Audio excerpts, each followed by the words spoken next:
नमस्कार, DD news पर आप देख रहे हैं हमारा खास बुलेटिन खबर पर नजर। मैं हूं लाल चंद्र सिंह। अगले आधे घंटे में हम देखेंगे कुछ ऐसी बड़ी खबरें जिन पर रखी है हमारे संवाददाताओं ने पैनी नजर। तो आइए चलिए शुरुआत कर लेते हैं और सबसे पहले खबर संसद से, जहां प्रधानमंत्री नरेंद्र मोदी ने आज राज्यसभा में राष्ट्रपति के अभिभाषण पर धन्यवाद प्रस्ताव पर हुई चर्चा का जोरदार जवाब दिया। राज्यसभा में प्रधानमंत्री ने कहा कि जनता की प्राथमिकताओं और आवश्यकताओं के आधार पर कड़ी मेहनत हम कर रहे हैं और जनता की आकांक्षाओं को पूरा करने के लिए दिन रात काम कर रहे हैं। हम जनता को उनकी प्राथमिकताओं के आधार पर उनकी आवश्यकताओं और जब जनता की इतनी बड़ी आवश्यकताओं के लिए मेहनत करते हैं तो हम पर दबाव भी बढ़ता है, हमें मेहनत भी ज्यादा करनी पड़ती है, हमें परिश्रम भी ज्यादा करना पड़ता है। लेकिन हमने, जैसे महात्मा गांधी जी कहते थे, श्रेय और प्रेय, हमने श्रेय का रास्ता चुना है। प्रिय लग जाए आराम कर लें, वो रास्ता हमने नहीं चुना है। मेहनत करनी पड़ेगी तो करेंगे, दिन रात खपाना पड़ेगा तो खपाएंगे, लेकिन जनता जनार्दन के एस्पिरेशन को चोट नहीं पहुंचने देंगे और उसके एस्पिरेशन सिद्धियों में परिवर्तित हो जाए और देश विकास की यात्रा को पार करे, इसके लिए हम काम करते रहेंगे। इन सपनों को लेकर के चलने वाले हम लोग हैं।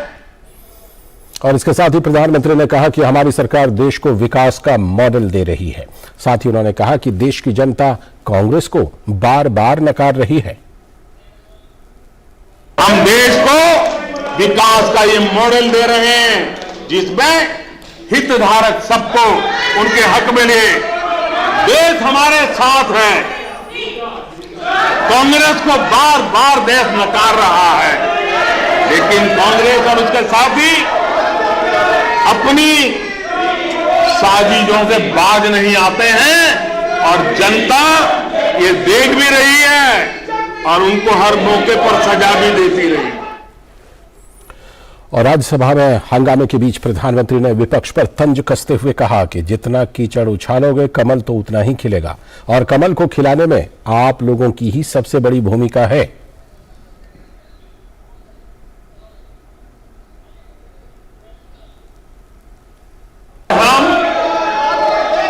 जनता को उनकी प्राथमिकताओं के आधार पर उनकी आवश्यकताओं और जब जनता की इतनी बड़ी आवश्यकताओं के लिए मेहनत करते हैं तो हम पर दबाव भी बढ़ता है, हमें मेहनत भी ज्यादा करनी पड़ती है, हमें परिश्रम भी ज्यादा करना पड़ता है। लेकिन हमने, जैसे महात्मा गांधी जी कहते थे, श्रेय और प्रेय, हमने श्रेय का रास्ता चुना है।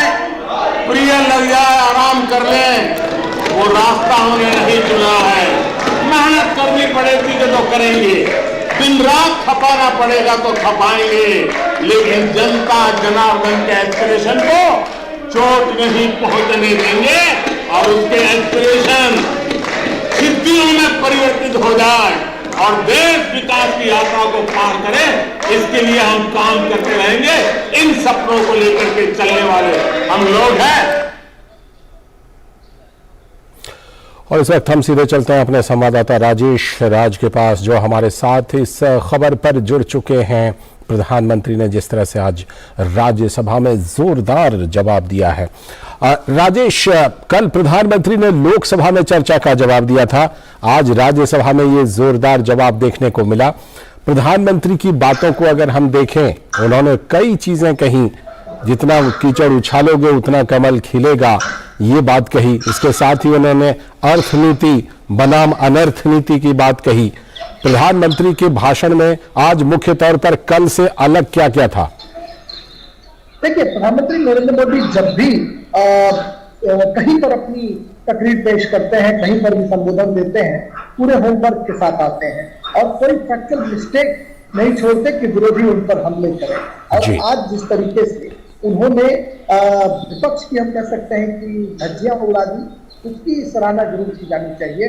और जब आज आपसे बात हो रही थी इसके पहले, उसके ठीक बाद रेल राज्य मंत्री दर्शना जरदोश जो है हमारे कैमरे के पास पहुंची। हमने उनसे पूछा कि ऐसा क्या खास है प्रधानमंत्री में कि वो 1.5-2 घंटे तक बोलते रहे और शोर शराबे के बीच बोलते रहे। जब 2 से 3 व्यक्ति अगर आपके सामने आकर कुछ भी बोले, हल्ला हंगामा खड़ा करे, तो आप विचलित हो जाते हैं, आपका कंसंट्रेशन जो है वो भंग हो जाता है और आप बोल नहीं पाते हैं। लेकिन पीएम का लय नहीं बिगड़ा, पूरी निश्चितता के साथ बोले, बिना विचलित हुए बोले और लोकसभा से अलग बोले।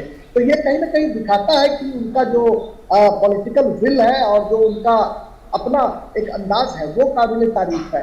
तो दर्शना जरदोश ने कहा, रेल राज्य मंत्री ने, कि मुझे लगता है कि कोई ना कोई दैवी शक्ति ऐसी है, जब क्योंकि उनको घेरने की कोशिश करते हैं तो वो और निखर कर सामने आते हैं। और शायद ये वजह है कि उन्होंने कहा कि एक महिला वित्त मंत्री ने अपना बजट पेश किया और एक आदिवासी महिला जो अंतिम पायदान पर रहने वाली महिला है, उसने संसद के संयुक्त अधिवेशन को संबोधित किया और उनके अभिभाषण पर प्रधानमंत्री जब चर्चा का जवाब देने के लिए लोकसभा और राज्यसभा में उपस्थित हुए। तो कहीं ना कहीं नारी शक्ति को भी एक मजबूत बल देने का काम प्रधानमंत्री नरेंद्र मोदी ने अपने संबोधन के दौरान किया। और कहीं ना कहीं प्रधानमंत्री की जो इच्छा शक्ति है कि वो बेटियों को संवर्धित करना चाहते हैं, मजबूत करना चाहते हैं, देश में आदि आबादी के जो प्रतिनिधित्व हैं उनको उन्होंने बढ़ाने का काम किया है। तो जो महिला प्रतिनिधि हैं उनके मन में भी उनके भाषण को लेकर उल्लास है। और पीएम मोदी लगातार विपक्षियों पर हमला करके लोकसभा से राज्यसभा में उन्होंने जो तंज कसने का भी काम किया, कांग्रेस को आड़े हाथ में लिया और पुरानी बहुत सारी बातें जो थी उसका उन्होंने जिक्र किया। तो आज की पीढ़ी के लिए बहुत ही जानकारी उपलब्ध कराने वाला भी उनका उद्बोधन था। उन्होंने 1980 का जिक्र किया, एमजीआर का जिक्र किया, एनटीआर का जिक्र किया, पवार का जिक्र किया और कहा कि जो लोग आज लेफ्ट के लोग जो गलवैया कर रहे हैं कांग्रेस के साथ, उनकी राजनीतिक शुरुआत जो है वो कांग्रेस के खिलाफ रही है। जो समाजवादी लोग हैं उनकी राजनीतिक शुरुआत जो है वो कांग्रेस के खिलाफ रही है।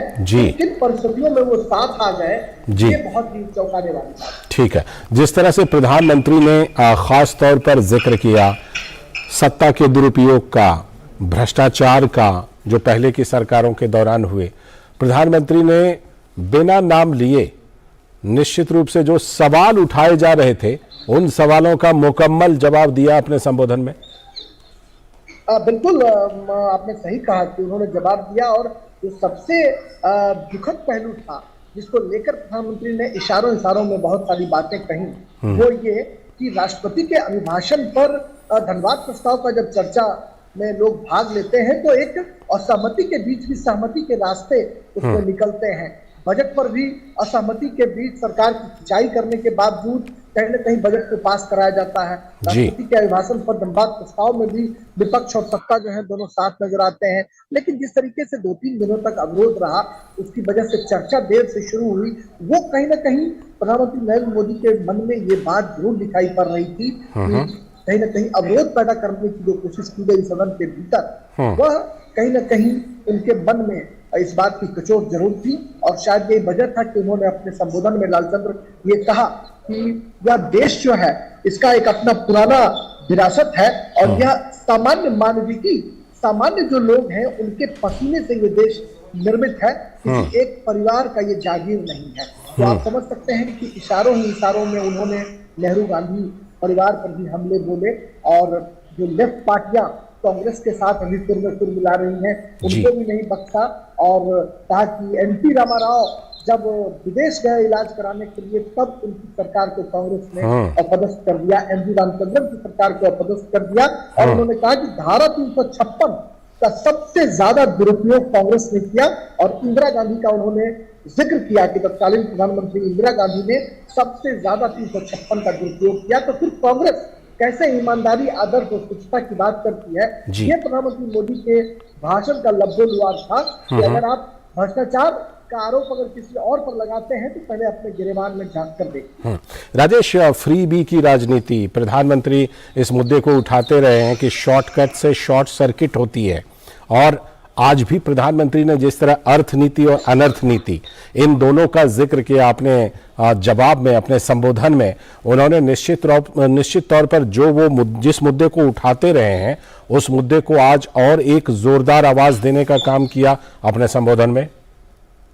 देखिए, निश्चित तौर पर मैंने आपको पहले भी कहा कि इस बात की तारीफ जरूर होनी चाहिए लालचंद्र पॉलिटिकल सर्किल में। मुझे लगता है कि कल अखबार की जो सुर्खियां होंगी वो प्रधानमंत्री नरेंद्र मोदी की तस्वीरों के साथ होंगी। तमाम अखबार की जो फ्रंट पेज होंगे वो ये मोदी के भाषणों के लिए उसको हमेशा के लिए याद किया जाएगा कि जिस तरीके से उन्होंने अपने संबोधन से 1.5 घंटे 2 घंटे तक जद्दोजहद करने के बाद और जब अभी कांग्रेस के बहुत सारे सांसदों से हमारी बात हुई तो उन्होंने कहा कि हमने उनके भाषण का कुछ भी अंश, क्योंकि हम शोर शराबा कर रहे थे तो उनके भाषणों का अंश जो है वो हमें सुनाई नहीं पड़ रहा था। लेकिन प्रधानमंत्री नरेंद्र मोदी शोर शराबे के बीच कैसे भाषण करते रहे, यह कोई मामूली बात नहीं है। ये तारीफ होनी चाहिए कि जब उन्होंने कान में वो ईयरफोन भी नहीं लगा रखा था, उसके बावजूद बिना अपनी लय को बिगाड़े, अपनी जो उनका कंसंट्रेशन था उसको खराब किए और फिर वो सरकार की उपलब्धियां गिनाते रहे और विपक्ष को आड़े हाथे लेते रहे और उनकी जो पोल पट्टी थी उसको खोलने का काम करते रहे। और हम दोनों ने इस बात का जिक्र किया था कि प्रधानमंत्री बीच में पानी की घूंट लेते रहे लेकिन विरोधियों को पानी पिलाते रहे। बिल्कुल, वो तो हमने देखा उनके पूरे संबोधन में। बहुत बहुत शुक्रिया राजेश जुड़ने के लिए और इस खबर पर चर्चा करने के लिए। और खबर दिन भर में हम रुख करेंगे एक और बड़ी खबर का, लेकिन उससे पहले ले लेते हैं एक break. Direct plan mutual fund schemes में खुद इन्वेस्ट करने का एक ऑप्शन है। म्यूचुअल फंड्स खुद ही सी जैसे मैंने फिट रहने के लिए ट्रेनर रखा, तो दिखता ही है भाई। पर तू तो सेल्फ मेड है भाई। देख, मुझे फिटनेस की नॉलेज है तो I made my own training programme. और तेरे ट्रेनर के पैसे भी बच गए। हाँ, सेम विद डायरेक्ट प्लान, यहाँ मेरे कमीशन के पैसे बच गए। सही है। म्यूचुअल फंड निवेश बाजार जोखिमों के अधीन है। योजना से जुड़े सभी दस्तावेजों को ध्यान से पढ़ें।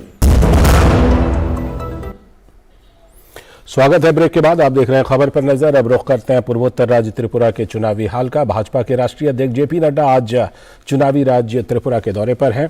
जेपी नड्डा ने उदयपुर स्थित गोमती में त्रिपुरा सुंदरी मंदिर के दर्शन किए और पूजा अर्चना की।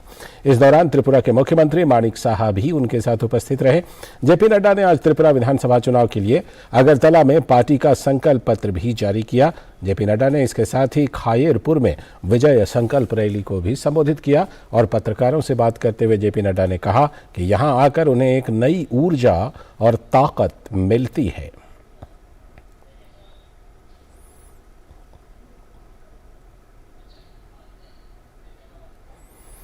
तो जैसा कि आपने देखा, भाजपा के राष्ट्रीय अध्यक्ष जेपी नड्डा ने विधानसभा चुनाव के मद्देनजर अगरतला में पार्टी का संकल्प पत्र जारी कर दिया। इस दौरान त्रिपुरा के मुख्यमंत्री माणिक साहा भी उनके साथ मौजूद रहे। भाजपा अध्यक्ष जेपी नड्डा ने कहा कि दूसरी पार्टी घोषणा पत्र लाती है तो उसे उनकी पार्टी के लोग ही महत्व नहीं देते, लेकिन भाजपा कोई प्रतिबद्धता करती है तो उसे लोग समझते हैं और देश के लोग इंतजार करते हैं कि भाजपा के संकल्प पत्र का क्या होगा। इस दौरान भाजपा अध्यक्ष ने त्रिपुरा के विकास के लिए पिछले 5 सालों में भाजपा की सरकार के द्वारा किए गए कार्यों का जिक्र किया।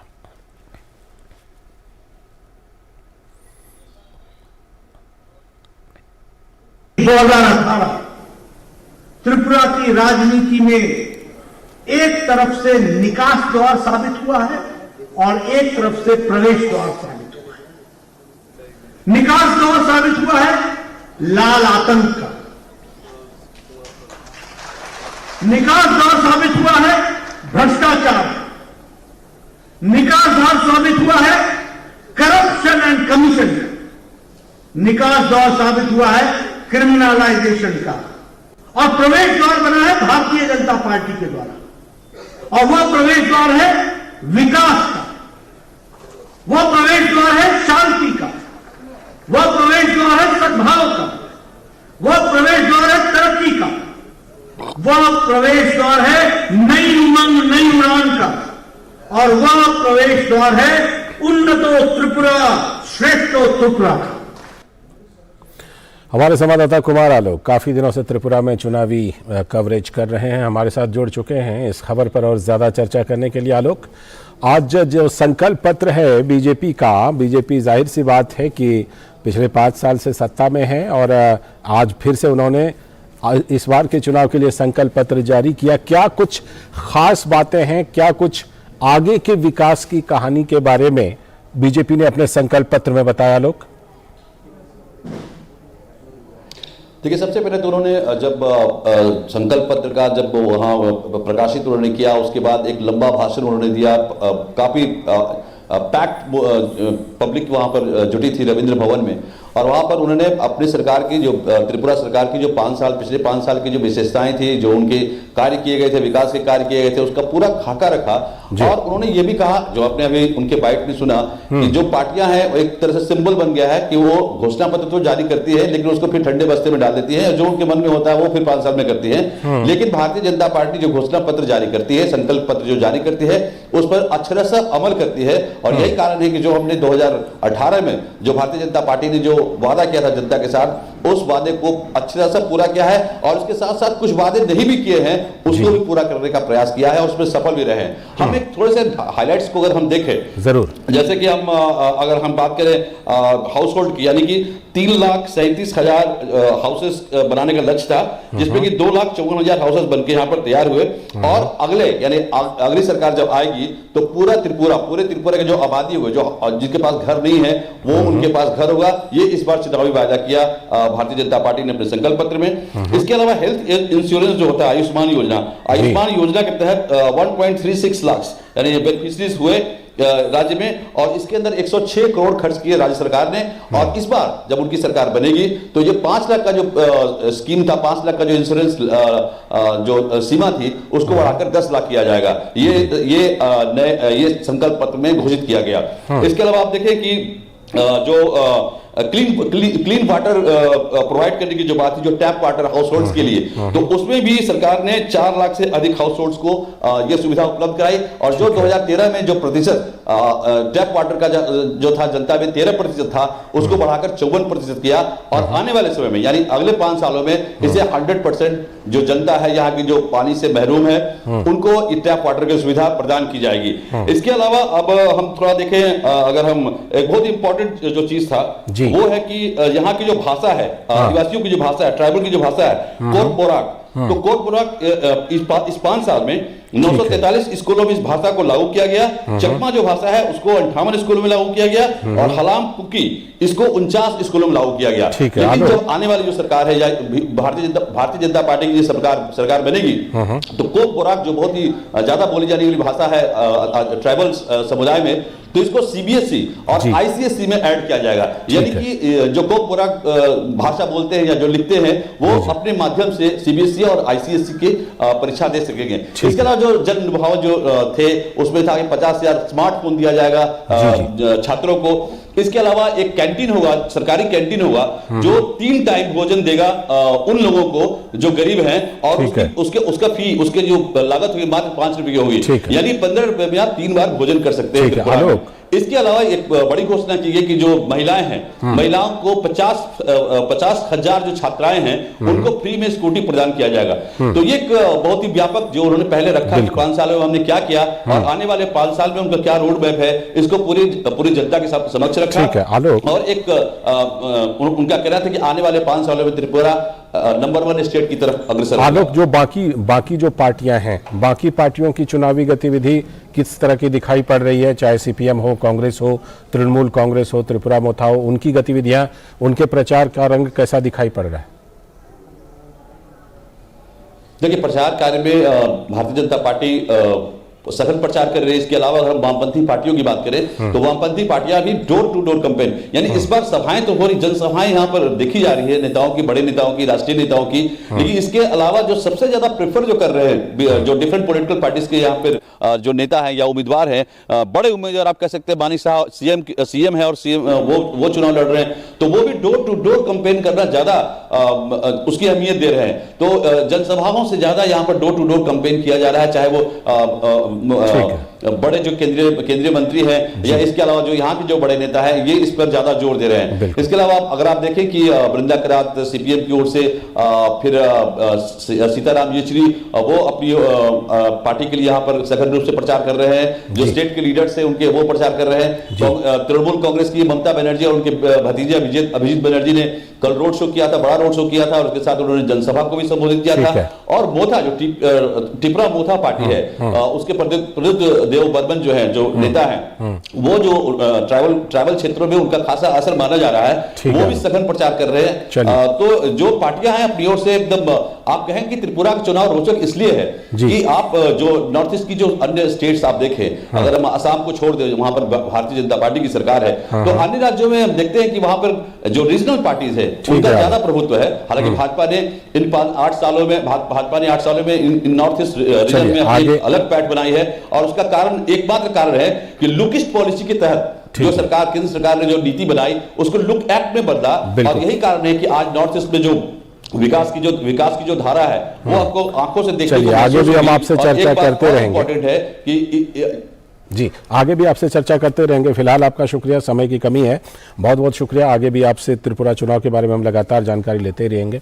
वक्त है एक ब्रेक का, और ब्रेक के बाद जब लौटेंगे तब करेंगे आज की एक और बड़ी खबर का रुख। ओ मेहता साहब, किन ख्यालों में खोए हुए हो? म्यूचुअल फंड के, इक्विटी फंड में एसआईपी तो किया है पर अभी मार्केट डाउन है, समझ नहीं आ रहा चालू रखूं या बंद कर दूं। म्यूचुअल फंड्स में रिस्क तो है, इसलिए इसमें उतने ही पैसे डालो जिसे लंबे समय तक रख सको। बात तो सही है आपकी, चले चलिए समझ। म्यूचुअल फंड निवेश बाजार जोखिमों के अधीन है। योजना से जुड़े सभी दस्तावेजों को ध्यान से पढ़ें। ब्रेक के बाद एक बार फिर से आपका स्वागत है। आप देख रहे हैं खबर पर नजर। अब बात हम करने वाले हैं मध्य प्रदेश में चल रहे खेलो इंडिया यूथ गेम्स की, जहां पर आज भारोत्तोलन में लड़कियों की 49 किलोग्राम भार वर्ग में असम की पंचमनी सोनोवाल ने स्वर्ण पदक जीता। उन्होंने स्नैच में 65 किलोग्राम और क्लीन एंड जर्क में 89 किलोग्राम उठाकर कुल 154 किलोग्राम भार उठाकर स्वर्ण जीता। तमिलनाडु की रिथिका ने रजत और पश्चिम बंगाल की कोयल बर ने कांस्य पदक जीतने में सफलता पाई। तो क्या कुछ आज इसके अलावा रहा खेलो इंडिया में, हमारे संवाददाता गौरव कुमार जुड़ चुके हैं इस पर और ज्यादा जानकारी देने के लिए, जो लगातार खेलो इंडिया यूथ गेम्स को कवर कर रहे हैं। तो हमारे संवाददाता गौरव कुमार हमारे साथ जुड़ चुके हैं। गौरव, हमने जो भारोत्तोलन है उसका तो हमने बता दिया, लेकिन आप हमारे दर्शकों को ये जरूर बताएं कि आज का जो खेलो इंडिया रहा उसमें मुख्य बातें क्या रही।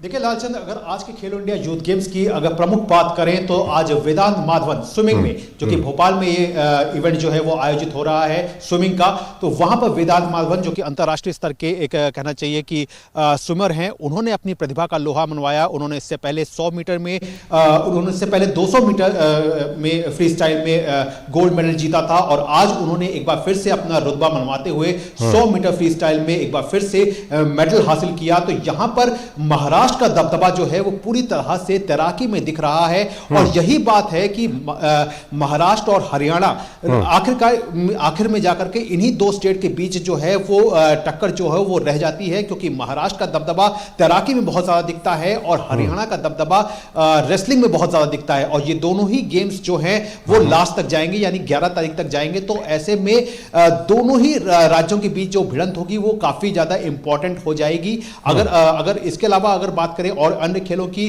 तो लॉन टेनिस के आज मुकाबले हुए थे जो कि इंदौर में आयोजित हुए थे। ये ब्रॉन्ज मेडल मैच थे जहां पर कहना चाहिए कि तमिलनाडु की टीम ने जो है वो बाजी मारी। इसके अलावा अगर कबड्डी की बात करें तो कबड्डी के बॉयज और गर्ल्स के मुकाबले आयोजित हुए जहां पर दोनों ही वर्गों में हरियाणा ने जीत का तमगा जो है वो हासिल किया। तो अब कह सकते हैं कि जो कबड्डी जो थी, कबड्डी खत्म हो चुकी है, कबड्डी का खेल खत्म हो चुका है। अब लड़ाई जो है वो कहीं ना कहीं अब एक तरह से पूरी जो नजरें होंगी वो स्विमिंग और रेसलिंग पर रहेंगी, क्योंकि महाराष्ट्र और हरियाणा के बीच का जो गोल्ड मेडल का जो फासला है वो अब धीरे धीरे करके 10 का हो गया, यानी कि 42 गोल्ड मेडल जो है वो इस वक्त महाराष्ट्र की टीम ने हासिल करके नंबर 1 की पोजीशन पे है। जबकि अगर हरियाणा की बात करें तो टीम के खाते में अभी सिर्फ 32 गोल्ड मेडल हैं, यानी कि ये जो 10 का आंकड़ा है इसको अब किस तरह से हरियाणा पार करता है या महाराष्ट्र जो है वो अपने दबदबे को और ज्यादा किस तरह से बढ़ाता है, ये काफी दिलचस्प रहेगा। जाहिर सी बात है कि महाराष्ट्र और हरियाणा के बीच तो ये है ही प्रतिस्पर्धा।